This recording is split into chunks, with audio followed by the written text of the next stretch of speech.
Hi guys, welcome back to my channel. My name is TOSIN for those that are new here. And in today's video, I'm going to be talking about creating a rich life. And I use the word rich.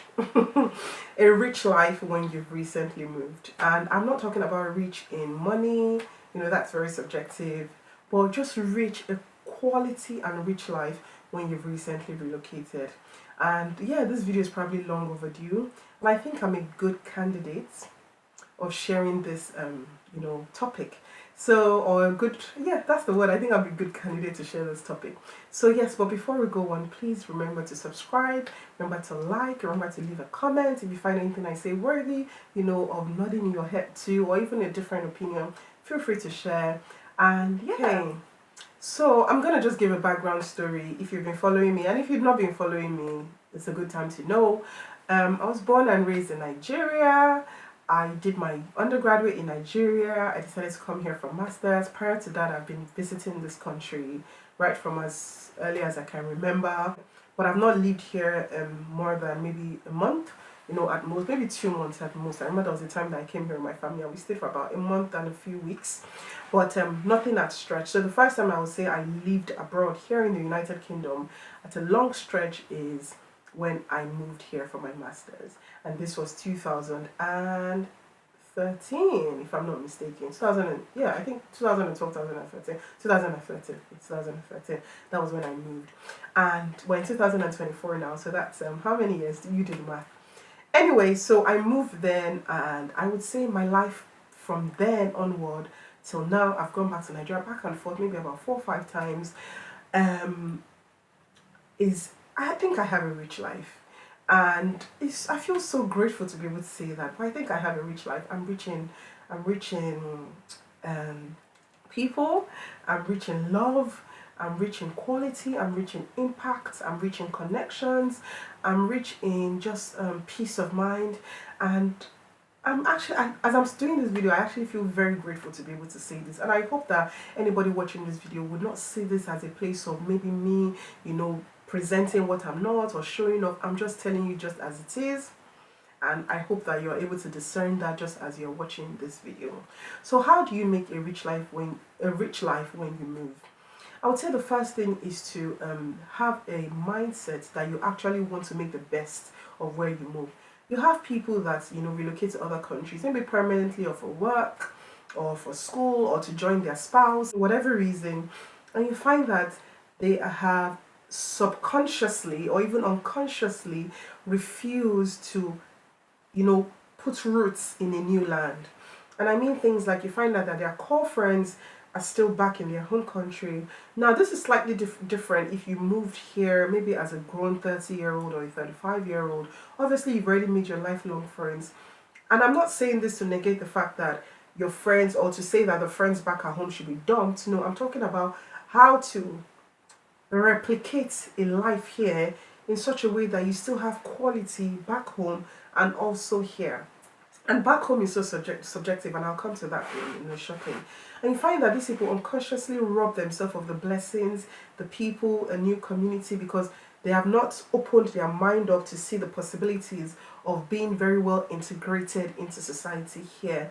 And I mean wholesomely, from social gatherings to religious settings to community service, they have not just integrated properly. So that's one. Now back to myself. I would say that obviously when I moved, I was already a university graduate, so obviously I had my key friends. In fact, the way people now, there's a lot of migration now to the UK. It wasn't like this that time. People came for masters, but not like the way here. The numbers have, in fact, I would say maybe then in Scotland, in my entire department, were only 3 or 4 black students in the whole of my year for my course, my program in 2013 time. Now, I mean, you can have cliques of, black students. When I even go to city center there, I can count the amount of, black people that I knew. The only time I even saw maybe people of my color was maybe when I went to a Nigerian church, where obviously it brought people from far and wide together. So that's that. And I used to say, oh, I can't wait to go home. I can't wait to go home. And then I got married and I used to say, I'm going home. I'm going home. Until someone drew my attention. It was actually, I think, my pastor's wife. And she said to him, you're married. Obviously, I didn't have a child then. And he said, "This is your home. This is home." And it was like a light bulb moment in my head. And I'm like, you know what? I've been so, connected to, being in Nigeria, running a business in Nigeria, having my friends in Nigeria. I still had friends. Trust me, I had a beautiful life. If you probably even scroll back some of the snippets I probably have posted on social media, life was good here. Life is good here in the UK. But I still had that subconscious, home, home, home. Until I just said, you know what, this is home. Then I used to buy my tickets in advance. And I'll buy 3 tickets. I was going home like every 3 months. Now I can't even count when last, I've been to Nigeria. I was maybe 4 years ago, and it wasn't even for something that I wanted to go for. I had to go for, someone there to me's burial. So that was why I went back to Nigeria.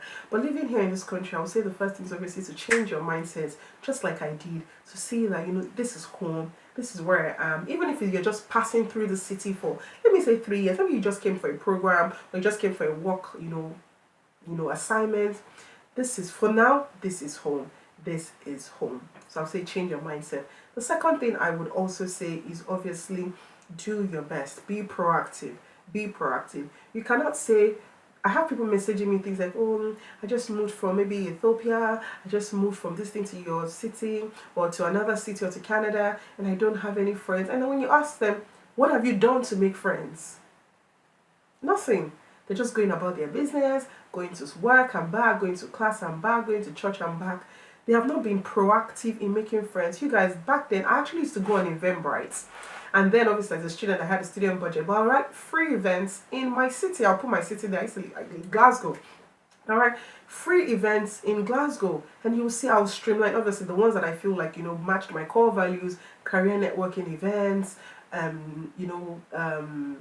even multicultural events, even black focused events. And I just want to, this notion of when you move abroad, you feel the need that, oh, I don't want to associate with my color of my people. Maybe because of past hurt or scorn, that's why you have that mindset. But I know I'm a person of value. I know I'm a blessing to everybody in my circle. So if somebody should say that they don't want to mingle with me, that's their loss. So except you don't think that there are any persons of value amongst black people, it's such a myopic way to think. It's such a myopic way to think. But I pray that, God orders your steps to, great people that you can connect with. And you don't need to be the same. I have friends that are not even Christians. I have friends that they don't even believe in anything. I have a very good, very dear friend that is a Muslim. So you just need to learn, open your heart to be able to love people regardless of their belief systems. I did not say be like them. I did not say inculcate their belief systems or practice. I said love them. You cannot love someone without proximity. That's just the truth. Yes, you can care for people from a distance, but you cannot love on somebody without proximity. So maybe we'll do that in another video. So I would say, be proactive. Do the things I said. When you go to maybe communal gatherings, you go for a work event, you go for, maybe not even work. Some people don't like to make friends in work, and that's okay, understandable because of work, dynamics. Maybe you go to church. Maybe if you don't go to church, you go swimming. You go to maybe like a sports center. You go on evening strolls. When I was a student, I used to go on evening strolls a lot by myself. Obviously, in the UK here, it can be 9 p.m. and it's still so bright outside. So I would just go on strolls. And I used to see one man with his dog, Steve, that was his name. He's a white man, a Caucasian man, slightly older gentleman, with his dog that used to live in my street then, not on campus now, I'd moved out of the student campus. And I see him very often. So I said hi to him. I'm very friendly, so obviously I can't use that yardstick for other people. But if you claim you want a rich life, outside your family, and I'll still come to the mental effects of that, the psychological effect of that when you're in another country, why you cannot afford to place the mental wellness of your heart solely on your family. You cannot afford to do that. You're just robbing yourself of having sound mind, and that's just the truth.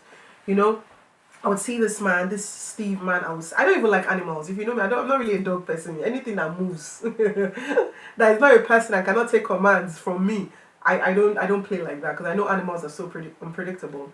So, but I'll say hi to the man, and you guys, this man, we kicked it off. He was so helpful to me. I think when I did my graduation, he sent me a card. You know, this is someone that he was on my iMessage. It was such a fab. Even my landlord that I was letting from during my graduation, she had sent me presents. That's just to show how much I was able to connect with these people. I wasn't going to their house. They did not even probably know how my flat looked like, but I was able to open my heart to connect with them. I can only talk from my own reality. Do you understand? I'm not a yardstick for me, but I can only talk from my own reality of how I've been able to build this life that I have in another country. Open your heart. When you see somebody at the bus, you smile at them. You compliment their shoes when you like it.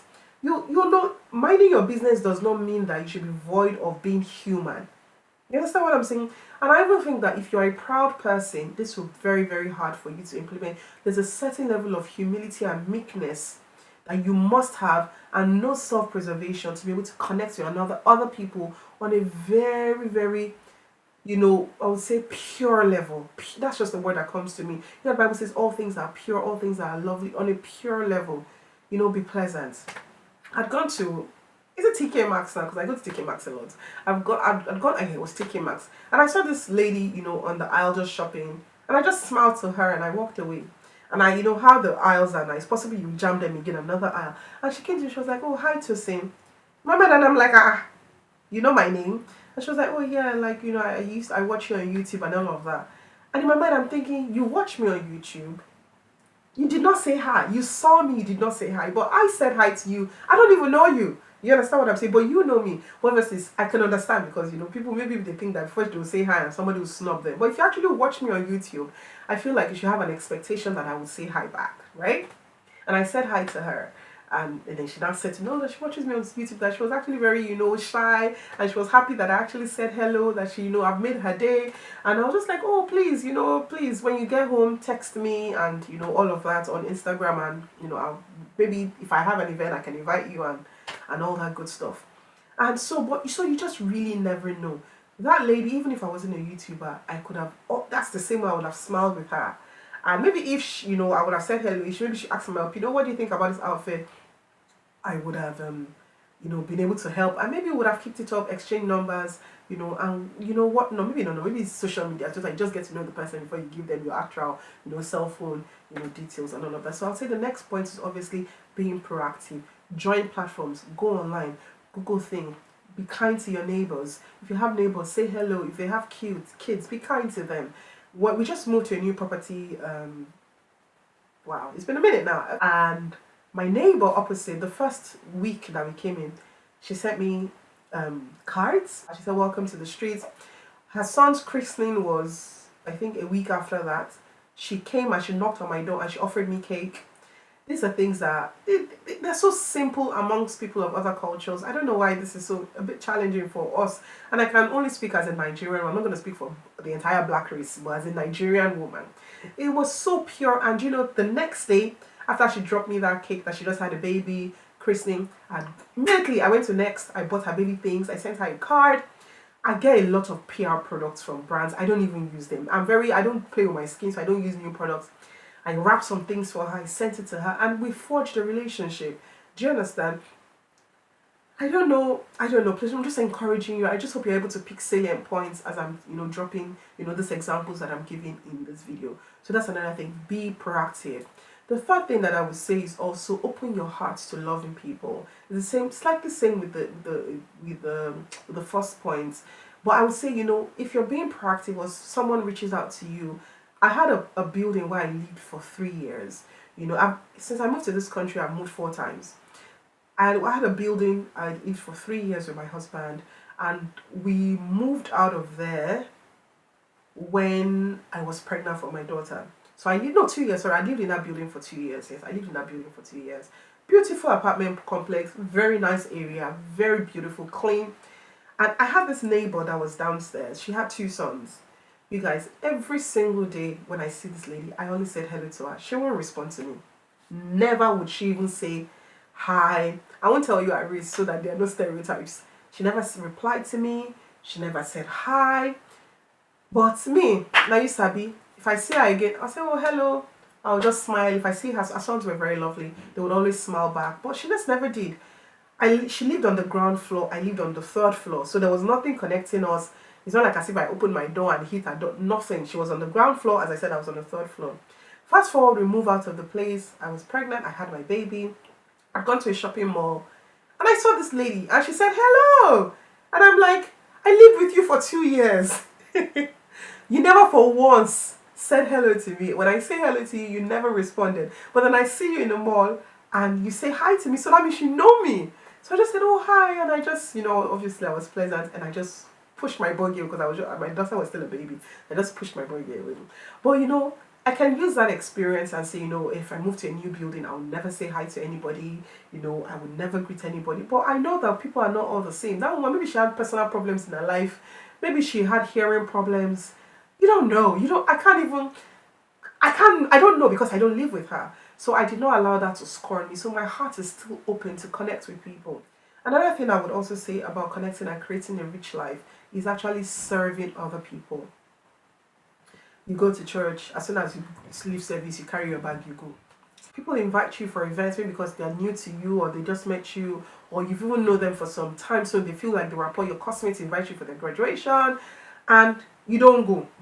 Or even if you even decide to go because obviously you want to meet new people, you don't have the common sense or the proactiveness to say, how can I help you? Are you catering? Do you want me to come early? Do you need help organizing? Do you need to blow balloons? You don't see.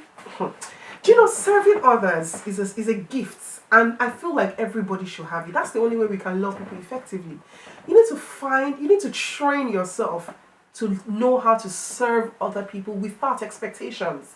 So you ask questions. Oh, it's your daughter's naming ceremony. Do you want anything? Do you want me to come earlier? I'm not saying this to blow my trumpet. If I tell you, I even feel like maybe that's my love language. If you are my friend and I like you, there's almost nothing I can do for you. There's almost nothing that you can't ask me, except I don't have the capacity to give you, right? Or maybe you're not taking the piece, you're abusing the friendship. But your daughter is doing something, your son is doing something, you yourself you're doing something. I will be there on time. Not only would I be there on time, I will help you set up. I will help you pack up. I will use my gifts to serve you. If you need to maybe do DIY stuff, I will do things with my hands for you. And your gifts might be different. I don't want you to feel like as you're watching this video, you now have to go and learn how to blow balloons. You have to learn how to cook. No, there are other ways of serving people with the gifts that God has given you that allows you to create a life of people that say that nobody does anything for them. Go and check. They don't do anything for other people. Or they are not grateful. Or even when they are so insensitive, when people do things for them, they will complain. Or they surround themselves solely with leeches because they have a God complex. That could be another reason why nobody does anything for you. If you keep surrounding yourself with only people that you can do things for, so that they'll say, sensei, they are their benefactor. That could be another reason. Do you understand? So please serve other people. I've had an auntie that did a surprise birthday for her husband. That event, I did MC for free. For her husband for free. I made 300 pieces of puff puff in the morning of the event before I went to do MC that day. I brought my brother along to set up things. This is just someone, this is not even an auntie and blood, it's just an older lady here that I like. I have another auntie that is also my very good friend's mom that did her birthday. I was the one that did the MC for the event. We stayed back, I did not charge them a penny. This is something that I get paid for, obviously, you get now.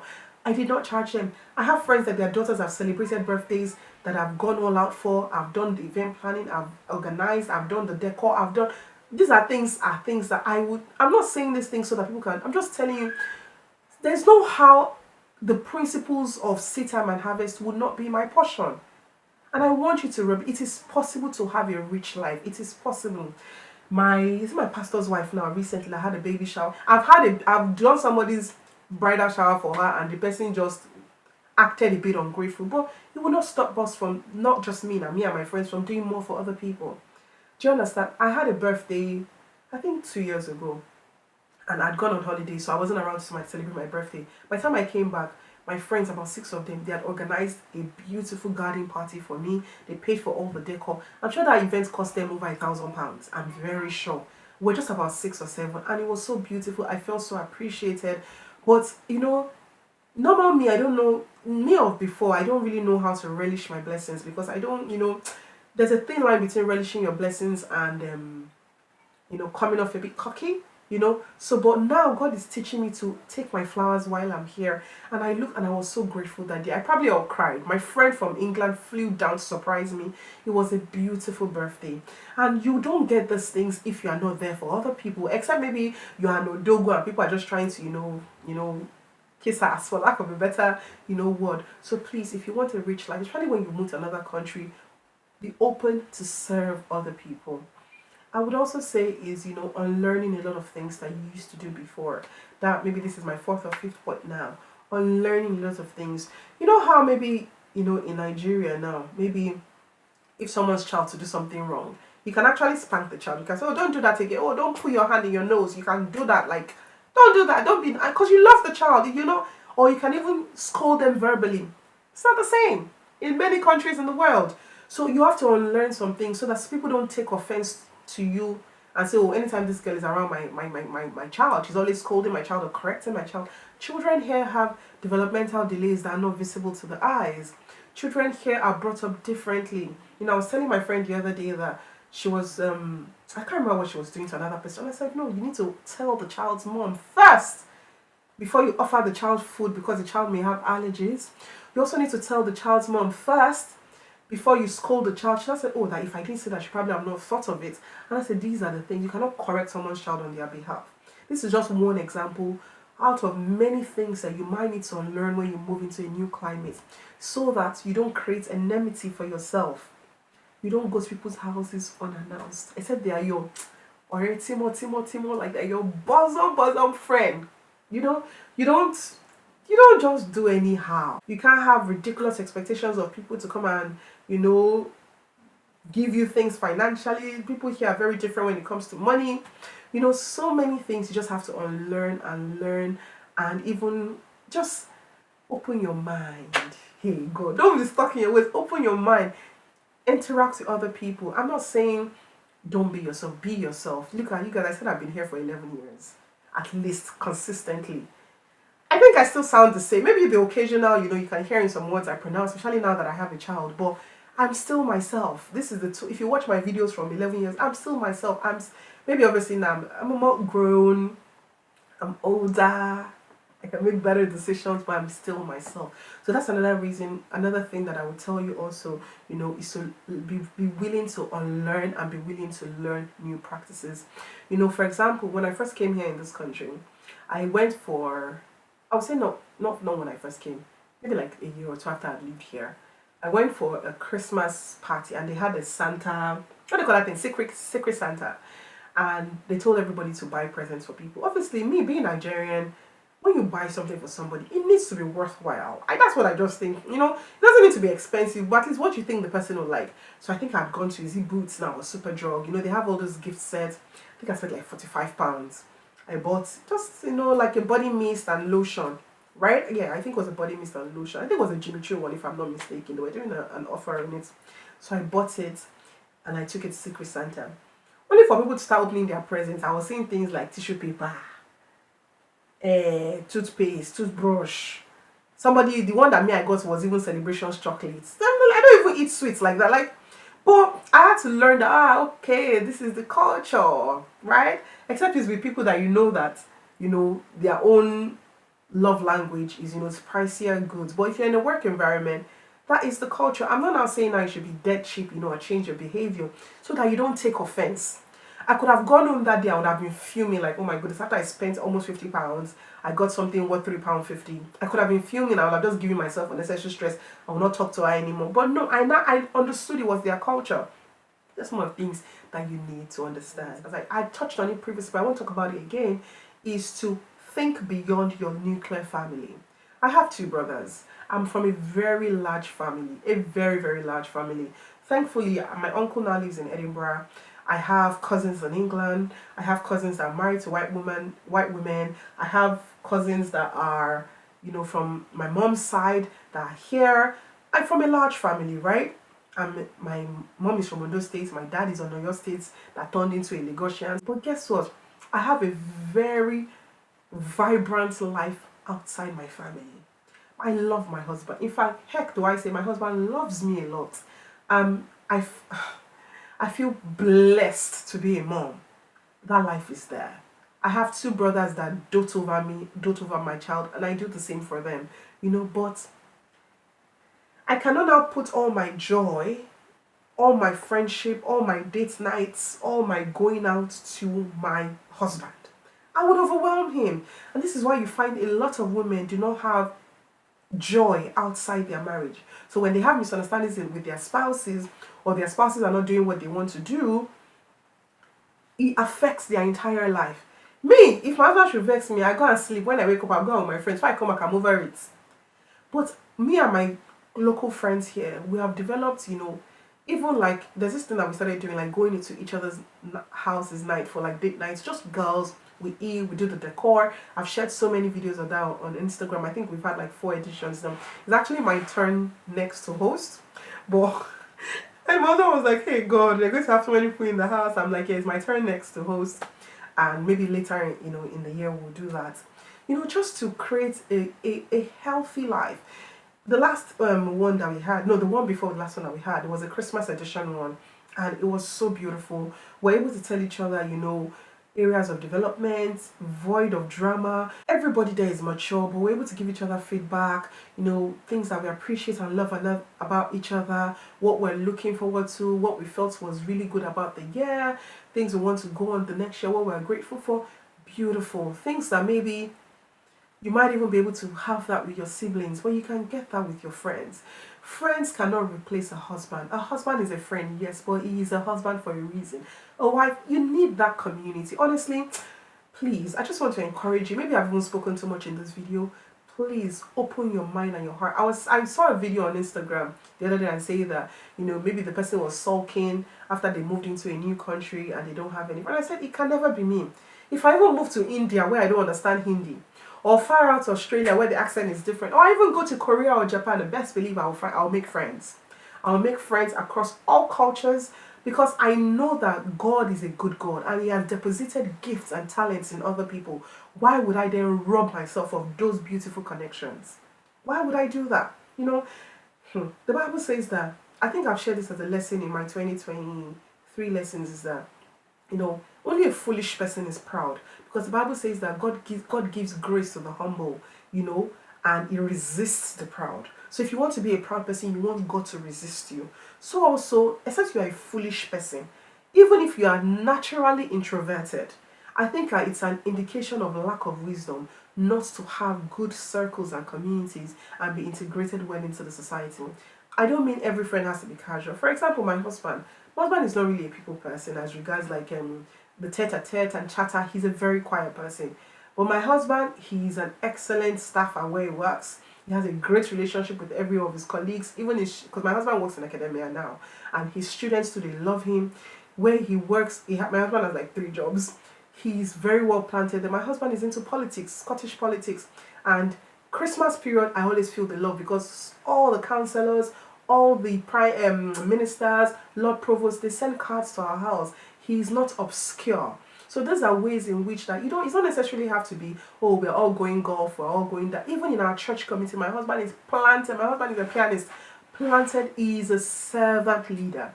So I've given my own perspective as regards, being fun. You're the one that serves people, you do decor, you do all of that. My husband, so he carries people around in his car. We always drop people off, we pick people up from church. Like, you have to be able to be a giver, to be able to receive. You don't even need to be a believer to know this. It's just a principle.